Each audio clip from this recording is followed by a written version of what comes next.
Bom, pessoal, então, agora dando continuidade à nossa aula, onde nós estávamos tratando de comportamento empreendedor, nós vamos falar sobre processo empreendedor. O que seria esse processo empreendedor? Nós temos aqui como eu dei o exemplo na aula anterior, né, de comportamento empreendedor, nós tivemos e temos no mundo mentes brilhantes, mentes acima da capacidade normal, que conseguiram criar inovações, conseguiram criar produtos, conseguiram fazer descobertas de toda a ordem, que trouxeram uma grande contribuição para a humanidade, para a sociedade como um todo, para a humanidade. E é justamente sobre isso que nós vamos comentar nessa aula de processo empreendedor, porque provavelmente essas pessoas, no momento em que elas decidiram, a partir daquilo que a gente estudou na última aula, né, que elas tomaram a decisão de uma ideia de um novo negócio. E quando a gente fala em ideia de um novo negócio, não está associado somente a um negócio em si, mas está associado a um negócio, está associado a uma ideia, está associado a um produto, está associado a uma ideia, a algum conhecimento científico específico, por exemplo. Então, essas pessoas, elas passaram por um processo empreendedor, por um processo onde elas despertaram em si as características empreendedoras em determinado momento e persistiram. Persistência é uma das características empreendedoras, até que esse processo se constituísse e se terminasse e culminasse na criação de uma invenção, por exemplo, como nós vamos ver exemplos agora. Então o mundo tem passado por várias transformações em períodos curtos de tempo, principalmente no século XX, quando foi criada a maioria das invenções, quando foram criadas, né, a maioria das invenções que revolucionaram o estilo de vida dos seres humanos. Geralmente, essas inovações são frutos da inovação, de algo inédito ou de uma nova visão de como utilizar coisas que já existem, mas que nunca ninguém pensou em fazer ou olhar de alguma outra forma, de alguma outra maneira. Vamos dar uma olhadinha então no que eu separei para vocês. Nós temos aqui em 1903 o avião motorizado. Nós temos em 1915 a teoria da relatividade, né, descoberta por Einstein, também a curvatura da relação espaço-tempo, que faz parte dessa teoria. Nós temos ali em 1923 o aparelho televisor. Nós temos em 1928 a penicilina, que são coisas que hoje nós não vivemos sem medicamentos, no geral, medicamentos, sem a televisão, hoje em dia as Smart TVs, né? Eu fiz questão de colocar uma televisão bem antiga pra gente ver que, não se enganem, não é um micro-ondas, é um televisor. Porque muitas pessoas não conhecem mesmo. Eu conheço porque na casa da minha avó tinha, mas hoje em dia acredito que, nossa, esse tipo de aparelho talvez nem exista mais. Em 1943, nós temos ali a invenção do computador. Então vejam que era uma coisa que ocupava uma sala inteira, né? Muitas pessoas tinham que trabalhar ali Tinha uma outra foto que tinha muitas pessoas trabalhando ali, mas não dava pra ver, não estava muito claro. Nós temos em 1947 a descoberta do DNA humano. Temos em 1957 o lançamento do primeiro satélite ao espaço, do satélite russo, né, o Sputnik. Nós temos em 1969 a chegada do homem à Lua, independentemente da teoria da conspiração que vocês acreditem. O fato é que a história conta que o homem foi à Lua, que o homem primeiro orbitou no espaço, né, em volta da Terra, e depois ele foi à Lua. Então, independentemente disso, pessoal, nós temos muitas pessoas que se envolveram nesse processo. Nós tivemos um investimento muito grande de dinheiro para que essas coisas acontecessem. E antes disso, nós temos ainda, que eu não coloquei aí, mas a invenção da eletricidade, da lâmpada, do telefone. Nossa, nós temos tantas coisas que foram inventadas por alguém, que alguém teve um suspiro, um suspiro de ideia, e a partir disso ele construiu essas pessoas construíram coisas grandiosas para nós. Então, eu acho bastante importante a gente ressaltar, porque são coisas que nós temos hoje tão comuns no nosso dia a dia e muitas vezes não nos damos conta, não por coisas, não de maneira ruim, não, mas é corriqueiro. Hoje em dia o uso de aparelhos como o computador ou como a televisão, por exemplo.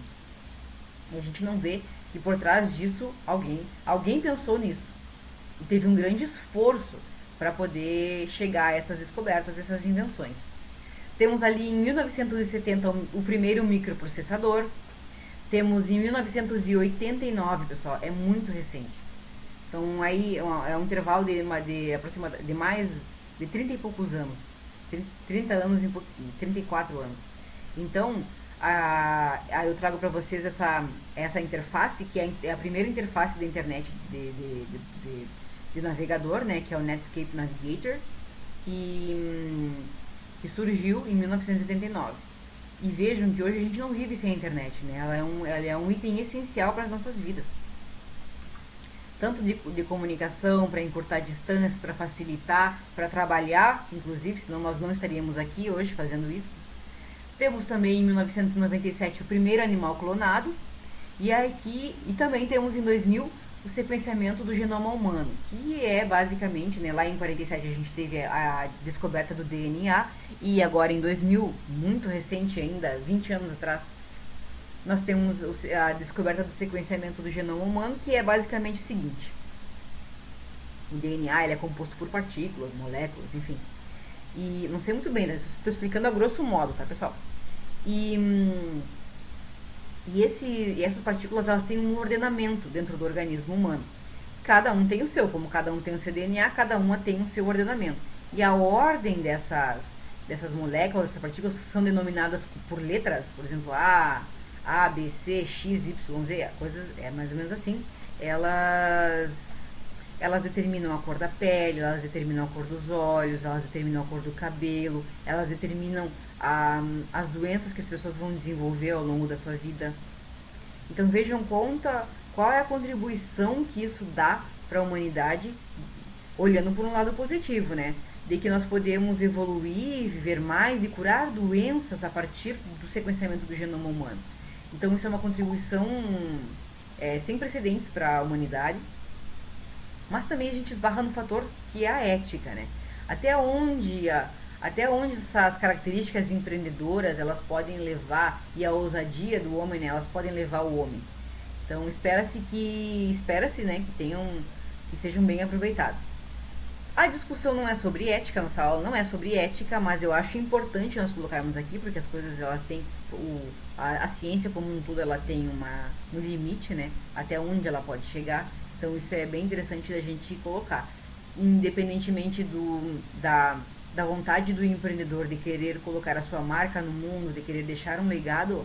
Nós temos que observar isso, tá? Que essas coisas têm limite também, que é a ética e o respeito pelo outro. Depois nós temos ali, por trás dessas invenções, existem equipes de pessoas com características especiais, porque imaginem que fazer isso naquela época, hoje ainda é fácil, porque nós temos tecnologia, nós temos a própria internet, nós temos uma série de recursos que antigamente as pessoas não tinham, sequer sonhavam. Então, naquela época, as pessoas construírem isso, eram pessoas visionárias mesmo. Elas questionaram, elas arriscaram muito, se arriscaram até, porque muitas pessoas, por exemplo, que escreviam livros, eu coloquei ali exemplos de objetos que foram criados, de medicamentos, enfim, de coisas que foram criadas, né? Mas teve pessoas que criaram ideias, e as suas ideias foram queimadas através dos livros, as pessoas que não eram permitido ler, porque, enfim, por uma série de coisas. Então, as pessoas arriscaram a si mesmas, e arriscaram a sua reputação, arriscaram as suas vidas por ideias. Então, porque elas queriam algo diferente, elas queriam fazer acontecer, elas queriam empreender, e empreenderam, né? Tiveram um resultado. Os empreendedores, então, por isso, são pessoas diferenciadas, que possuem motivação singular, são apaixonadas pelo que fazem e não se contentam em ser mais um na multidão. Elas querem ser reconhecidas, admiradas, referenciadas e imitadas. Elas querem deixar um legado. Tá? Por isso a gente colocar ali realmente deixar um legado, coisas que nós utilizamos e que são imprescindíveis para as nossas vidas até hoje. Uma vez que os empreendedores estão revolucionando o mundo, o seu comportamento e o seu próprio processo empreendedor devem ser estudados e entendidos, pessoal. Por isso nós temos uma aula inteira dedicada a isso. Uma aula não, porque nós já viemos estudando, né? Características empreendedoras, os empreendedores, os primeiros empreendedores. Então, isso merece um capítulo à parte para a gente poder entender e por que nós estamos aqui hoje. Muitas das coisas que nós temos foram porque pessoas ousaram pensar além, vislumbraram um futuro distante e acabaram construindo coisas boas para nós. O momento atual pode ser chamado de a era do empreendedorismo, pois são os empreendedores que estão eliminando barreiras comerciais e culturais, principalmente, né, pessoal? Encurtando distâncias, globalizando e renovando os conceitos econômicos, criando novas relações de trabalho, olha aí, pessoal, e novos empregos, como por exemplo o Uber, mas também o Google. As empresas de tecnologia do Vale do Silício criaram uma nova característica de trabalho, uma forma totalmente diferente, e o próprio trabalho remoto que nós estamos fazendo agora aqui. Eu podendo gravar esse vídeo, postar lá no YouTube para vocês pegarem o link, clicarem simplesmente no link e abrirem o vídeo e assistirem a aula. Isso seria impensável alguns anos atrás. E poucos anos, não muitos. Então, os empreendedores estão quebrando paradigmas e gerando riqueza para a sociedade. A chamada nova economia, era da internet, mostrou recentemente que boas ideias inovadoras, know-how, um bom planejamento e principalmente uma equipe competente e motivada são ingredientes poderosos da criação de novos negócios, principalmente nesse contexto novo que o mundo vive. E aí eu trago aqui o empreendedorismo no mundo, né? Porque na verdade essa tecnologia toda ela não é ela é muito recente.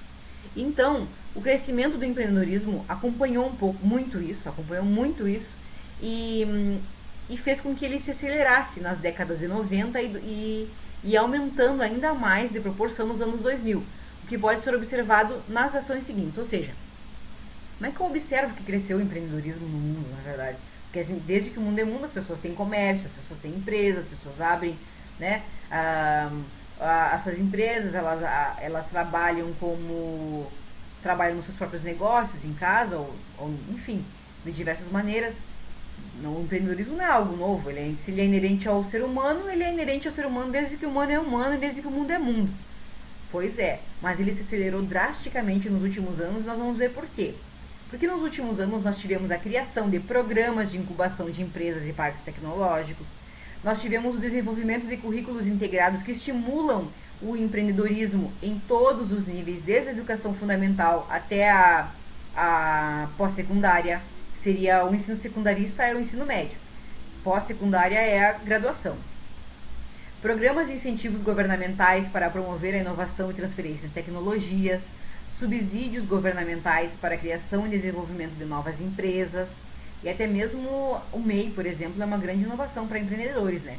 Que é o microempreendedor individual, onde muitas vezes as pessoas tinham um trabalho próprio, trabalhavam como autônomos, mas não tinham uma regulamentação, não faziam depósito do INSS para garantir uma aposentadoria. Então, o MEI foi um grande avanço para pequenos empreendedores. É um exemplo, né, pessoal? A criação de agências de suporte ao empreendedorismo e a criação de novos negócios, e o fomento às empresas que já existiam, como por exemplo o Sebrae, que não é novo, mas que teve um destaque muito grande e um investimento muito grande do governo nos últimos anos, até a independização das agências, né? Que mais? O programa de desburocratização e acesso ao crédito para pequenas empresas, desenvolvimento de instrumentos para fortalecer o reconhecimento da propriedade intelectual, entre outros. Então são algumas coisas que a partir dos anos 90 evoluíram bastante, não só no Brasil, mas como no mundo também, e contribuíram mais ainda para fomentar o empreendedorismo. Dentro desse contexto de empreendedorismo, eu tenho aqui o empreendedorismo no mundo. E tenho uma preocupação especial do Fórum Econômico Mundial com o empreendedorismo, e nós vamos ver por quê. Em todo o mundo, o interesse pelo empreendedorismo se estende além das ações dos governos nacionais, atraindo a atenção de muitas organizações e entidades multinacionais. Há uma convicção de que o poder econômico dos países depende dos seus futuros empresários e da competitividade dos seus empreendimentos. Outro exemplo é o interesse do Fórum Econômico Mundial, que patrocina a conferência anual em Davos, no qual o tema empreendedorismo tem sido discutido de forma recorrente, já que é considerado de interesse global. Tem um fator muito interessante na estratégia, na teoria da estratégia, que é a questão da competitividade. Então, quando eu tenho, que também inclui, não é só na teoria da estratégia, mas eu acho que dos mercados como um todo, quando a gente acaba percebendo a abertura do comércio. Quando um país abre comércio, ele tem um interesse além de estabelecer relações com outros países, quando ele abre o comércio é quando ele reduz as taxas de importação, tá, pessoal? Quando ele faz isso, no caso o Brasil, por exemplo, importe muito mais produtos importados, muito mais produtos do exterior. O que acontece com isso? As empresas do Brasil, elas deixam de vender? Não, elas não vão deixar de vender, mas aumenta a competitividade. Acaba causando todo um impacto no mercado econômico, certo? Então, o Fórum Econômico Mundial tem interesse totalmente em discutir o empreendedorismo e fomentá-lo, inclusive, certo? Por isso que eu trouxe isso aqui bem interessante, achei bem interessante. A gente também tem o Global Entrepreneurship Monitor, que é o GEM, tá? Que foram aqueles 2 relatórios que eu coloquei lá pra vocês lá no Moodle. Por quê? Porque eu achei bem interessante, porque ele é um órgão independente e... Bom, agora eu vou comentar aqui com vocês, então. Todos esses fatores que eu acabei de comentar, do interesse do Fórum Econômico Mundial, do interesse dos governos, de fomentar o empreendedorismo, levaram um grupo de pesquisadores a organizar o GEM, que é o Global Entrepreneurship Monitor, uma iniciativa conjunta de uma universidade dos Estados Unidos e outra universidade da Inglaterra, com o objetivo de medir a atividade empreendedora dos países e observar o seu relacionamento com o crescimento econômico. Então, trata-se de uma iniciativa pioneira que tem trazido novas informações a cada ano sobre o empreendedorismo mundial e também a nível local para os países participantes. Porque aí aconteceu o quê? O objetivo era fazer global, né? Mas foram se estabelecendo unidades nos países, principalmente o Brasil tem uma unidade bem importante e significativa que faz relatórios anuais sobre o empreendedorismo no Brasil. E bem interessante mesmo esse documento, bem da gente olhar, ler, folhear ele para que a gente possa ver que existem fontes de dados confiáveis e atualizadas principalmente, né? Porque eles lançam relatórios anuais. Bom, então a GEM, né, o Global Entrepreneurship Monitor, ele teve início em 1990 e foi criado com a participação de 10 países. Aí ele foi crescendo, né? Crescendo em 2000, no outro ano, né? No ano seguinte ele já tinha 30 participantes e até o presente momento, o ano 2020, ele tem mais de 80 países que participam do programa e ele permanece crescendo a cada ano. Atualmente no mundo, o GEM é o maior estudo contínuo sobre a dinâmica empreendedora. E uma das medidas efetuadas pelo GEM é o Índice de Criação de Novos Negócios, que eles denominaram como TEA, que é a Atividade Empreendedora Total. E aí eu trouxe aqui como é que funciona esse TEA, né? Esse TEA é um índice que mede a dinâmica empreendedora dos países e acaba por definir um ranking mundial de empreendedorismo. Eu achei isso o máximo. Até eu montar essa aula, eu confesso para vocês que eu nunca tinha ouvido falar que existia um ranking mundial de empreendedorismo. Vou ser sincera, eu achei o máximo. Eu achei que contribui muito. Nossa, eu escrevi vários artigos sobre empreendedorismo e não tinha esse ranking. Isso é fantástico. Eu achei muito legal. Quis compartilhar com vocês, eu acho importante. Então, assim, esse índice ele mede a dinâmica empreendedora dos países e acaba por definir um ranking mundial de empreendedorismo. Esse ranking ele tem mudado a cada ano, né? Porque aí isso varia de acordo com o que o país tem feito.